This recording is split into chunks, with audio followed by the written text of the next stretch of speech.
Hello friends, இன்றைக்கி நம்ம பிரியாணி எப்படி செய்யுதுன்னு பார்க்கலாம். 1/4 கிலோ கறி மட்டன் வச்சு 3 பேர் சாப்பிட்ற மாதிரி பிரியாணி செய்ய போகிறோம்.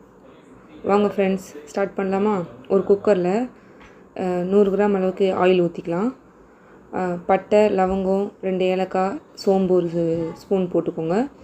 போட்டு நல்லா பொரிஞ்சதுக்கப்புறமா ஒரு 3 பெரிய வெங்காயத்தை நீட்டாக கட் பண்ணி வச்சுருக்கேன், அதை ஆட் பண்ணிக்கோங்க. ஆட் பண்ணி நல்லா கோல்டன் ப்ரௌன் மாதிரி வெங்காயம் நல்லா வதங்கினதுக்கப்புறமா கொஞ்சம் மஞ்சத்தூள், தேவையான அளவு உப்பு. நான் ஒரு 2 டேபிள் ஸ்பூன் அளவுக்கிட்ட உப்பு போட்டிருக்கேன்.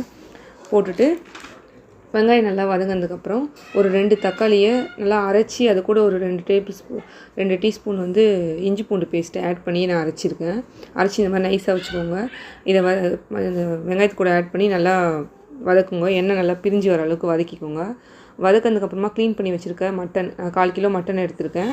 நீங்கள் இன்னும் கொஞ்சம் கூட எவ்வளோ வேணுமோ அவ்வளோ எடுத்துக்கலாம். 1/4 கிலோ மட்டன் ஆட் பண்ணி நல்லா வதக்கினதுக்கப்புறம் 2 ஸ்பூன் பிரியாணி மசாலா ஆட் பண்ணி ஒரு 1/4 கப் அளவுக்கு தயிர் ஆட் பண்ணி நல்லா மிக்ஸ் பண்ணுங்கள். மிக்ஸ் பண்ணிட்டு ஒரு கைப்பிடி அளவுக்கு புதினா போட்டுக்கிறேன். போட்டு நல்லா வதக்கினதுக்கப்புறமா இந்த வதக்கிட்டு இருக்க அதே டைமில் ஒரு 2 டம்ளர் அளவுக்கு நான் அரிசி ஊற வச்சுருக்கேன். இது ஒரு 400 கிராம் கிட்டே இருக்கும். அதை ஊற வச்சுட்டு அதே கிளாஸில் 3 கிளாஸ் அளவுக்கு தண்ணி நான் லைட்டாக சூடு பண்ணியிருக்கேன். அதாவது பச்சையாக தண்ணியை ரொம்ப இதுவாக ஊற்றுனீங்கன்னா கறி கொஞ்சம் இதுவாகிடும். அதை லைட்டாக சூடு பண்ணிவிட்டு இந்த 3 கிளாஸ் தண்ணியை அதில் ஆட் பண்ணி நல்லா கலக்கிட்டு குக்கரை போட்டு 4 விசில் விட்டுக்கோங்க.